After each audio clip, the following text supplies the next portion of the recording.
चिंता मत करो हमारी, हाँ जल्दी जाओ रुक्मिणी को सूचना दे दो, रथ आ गया है। पंडित जी ने जाकर के रुक्मिणी को बता दिया। आज रुक्मिणी जी अपनी माँ के पास में पहुंची और मैया से कहने लगी, मैया मेरा मन कर रहा है कि तेरे गले में गलवैया डाल करके खूब रो।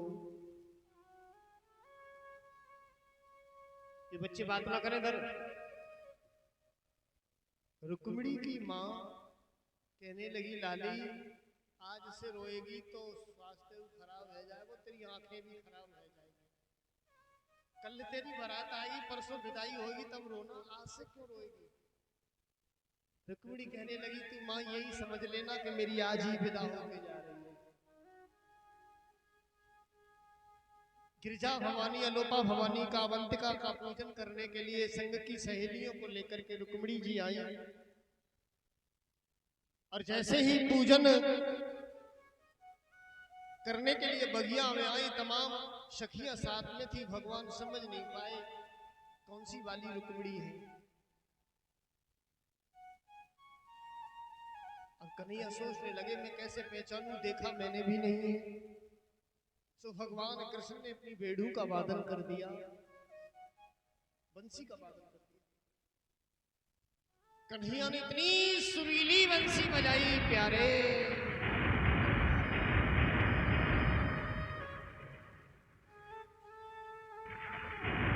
कि आधे जो अंगरक्षक थे ना, जो गोविंद की बंसी की धुन में मस्त हो गए, नाचने लगे। रुक्मिणी माँ के भवन में पूजन कर रही है, मैया से कह रही है, मैया सारी जिंदगी मैंने तेरी सेवा की है, लेकिन आज तक मांगा कुछ नहीं है। आज मांगने के लिए जा रही हूँ, मैया मुझसे मना मत कर देना। प्यारे श्रोताओं, शिषपाल की है। बोले मैंने सुना है द्वारिका से भी कोई आया है। बोले जी एक रथ तो दिखाई पड़ रहा है, अकेला ही है। रुक्मिणी समझ रही है कृष्ण सेना लेकर के आए होंगे। गोविंद ने बंसी बजाई तो रुक्मिणी कृष्ण के रथ के समीप पहुंची। कन्हैया से कहा, लाला आप बंसी बड़ी मधुर बजाओ। गोविंद बोले वो तो है ही। बोले थोड़ा सा हमें दो वो दिखाने के लिए। कन्हैया को बंसी मांग रही है रुक्मिणी रथ के नीचे खड़े होकर के। जैसे ही बंसी लेने के लिए आगे को हाथ किया ना, गोविंद की दृष्टि पड़ गई, रुक्मिणी के हाथ में कंगन बंधा हुआ था। शादी की तैयारियां होती हैं, बेटी के हाथ में कंगन था। कृष्ण समझ गए यही रुक्मिणी जी।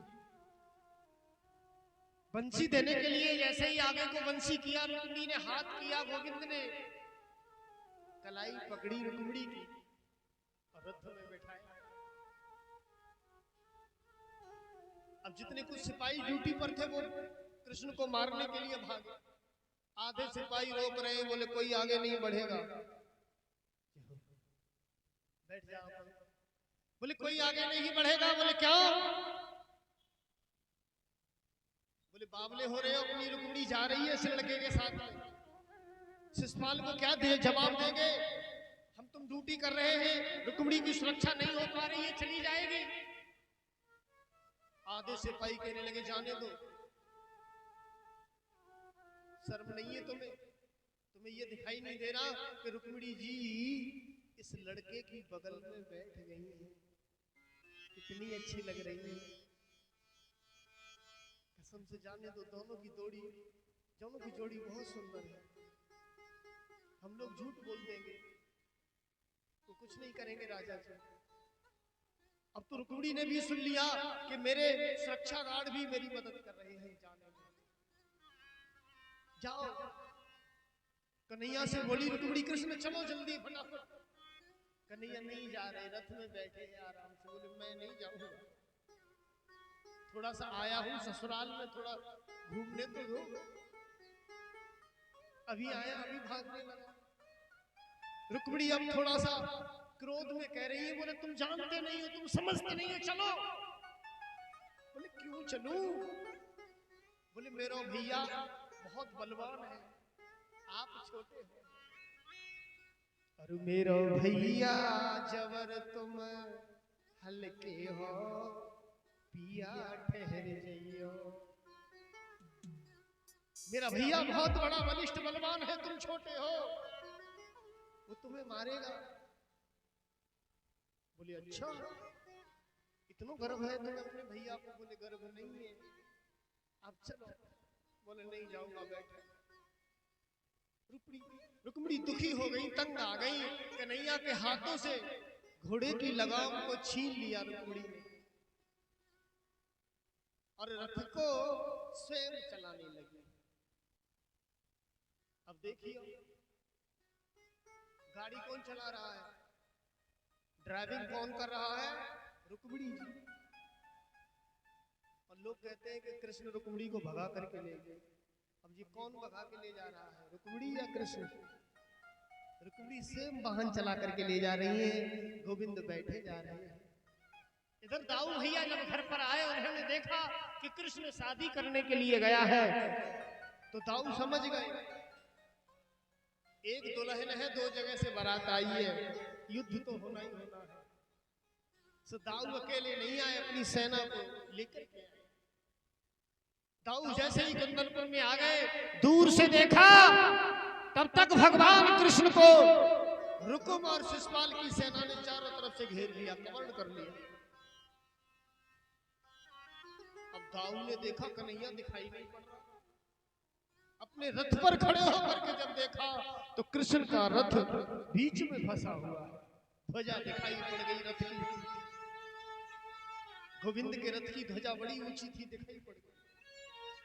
दाऊ ने और बारीकी से देखा तो रुक्मिणी जी रथ में बैठी हैं, ये देख लिया दाऊ ने।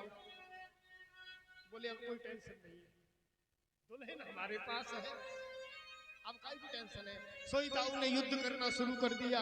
जैसे किसान खेत को काटता है, सारी सेना को काट के जमीन पर डाल दिया। कन्हैया ने जाना कि दाऊ आ गए,